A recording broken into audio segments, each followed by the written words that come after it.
पिछले हफ्ते बाजार ने सारी सुस्ती को तोड़ते हुए गजब की रफ्तार पकड़ ली। डी स्ट्रीट पर चुनावी रैली के जोर पकड़ने के बीच बाजार ने पिछले 5 महीनों में सबसे अच्छा प्रदर्शन दिया है।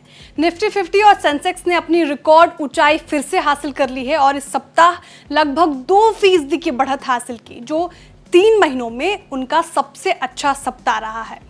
आरबीआई से सरकार को 2.11 लाख करोड़ का डिविडेंड मिला। साथ ही एफआईज की ओर से जारी बिकवाली में भी कमी आने से बाजार का सेंटिमेंट बदला और बीते हफ्ते निफ्टी 455.10 अंक चढ़कर 22,957 के लेवल पर बंद हुआ। वहीं बैंक निफ्टी की बात करूं तो निफ्टी बैंक 772 अंक की बढ़ोतरी के साथ 48,971 के स्तर पर क्लोज हुआ।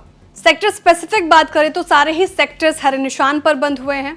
सीपीएसई 4.5% की तेजी दिखाई इसने, मीडिया में 4.25% की तेजी आई, मेटल ने 3.5% की तेजी, एनर्जी 3.25% से ज्यादा, पीएसयू बैंक में हमें तेजी देखने को मिली 3.5% से ज्यादा, ऑटो 2.5% से ज्यादा, रियल्टी में गजब की खरीदारी 2% से ज्यादा, फिन सर्विसेज भी 2.25%, आईटी 1.25%, एफएमसीजी लगभग 1% और फार्मा 0.06% की तेजी इसने दिखाई है। अब आने वाला हफ्ता कैसा रहेगा, वो कौन से फैक्टर्स हैं जो बाजार की दिशा और दशा तय करेंगे, सब कुछ जानने के लिए आपको ये वीडियो शुरू से अंत तक जरूर देखना होगा। नमस्कार, आप देख रहे हैं बिस्तक और मैं हूं श्रेया ठाकुर।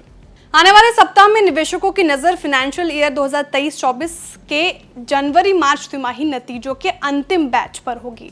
एफआईज के फंड फ्लो पर बाजार पार्टिसिपेंट नजर बनाए रखेंगे। साथ ही कच्चे तेल की कीमतों और ग्लोबल क्यूज पर भी बाजार की नजर होगी। इस हफ्ते के बड़े इवेंट्स पे बात करें तो 27 मई को यूएस यूके के बाजार बंद रहेंगे। वहीं 28 मई को यूएस फेड की स्पीच जारी होगी, जिसपे बाजार पार्टिसिपेंट्स नजर बनाए रखेंगे।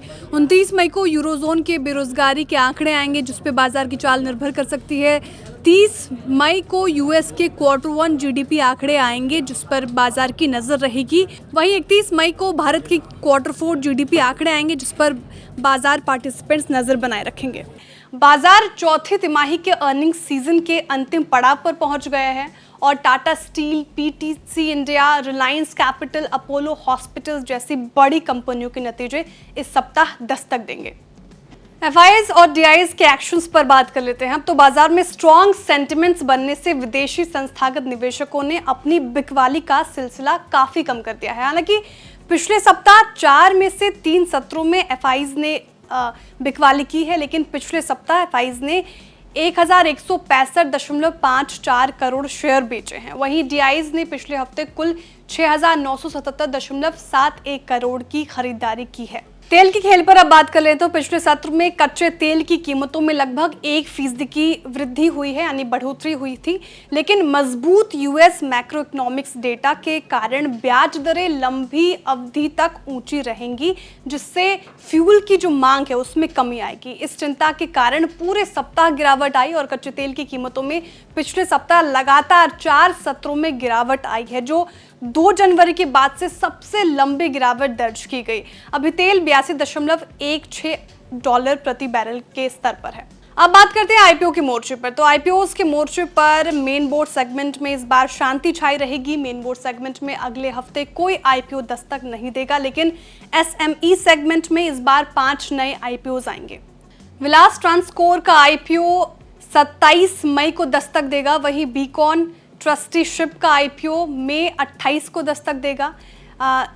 जीटेक इंडिया ये 29 मई को लिस्ट होगा। वहीं एमट्रॉन इलेक्ट्रॉनिक्स मई 30 को दस्तक देगा। टीबीआई कॉन इसका आईपीओ मई 31 को बाजार में आएगा। लिस्टिंग के मोर्चे पे बात करें तो ऑफेंस स्पेस सॉल्यूशंस बीएससी और एनएससी पे मई 30 को लिस्ट होंगे। वहीं GSM Foley NSC SME segment में मई 31 को लिस्ट होंगे। अब जाते जाते निफ्टी और बैंक निफ्टी के अहम लेवल्स पे बात कर लेते हैं। तो निफ्टी के लिए सपोर्ट जोन जो है वो 22,850 से लेकर 22,900 के बीच रह सकता है। निफ्टी के रेजिस्टेंस लेवल 23,250 से लेकर 23,150 के बीच रह सकता है। वहीं बैंक निफ्टी के सपोर्ट लेवल 48,700 से लेकर 48,800 के बीच रह सकता है। वहीं बैंक निफ्टी के के रेजिस्टेंस लेवल की बात करें तो ये 49,350 से लेके 49,250 के बीच रह सकता है। तो ये कुछ तमाम फैक्टर्स थे जिससे बाजार की दिशा और दशा अगले हफ्ते के लिए तय होगी। लेकिन अगर बाजार में आपको कोई भी पोजीशन लेनी है, किसी भी तरह का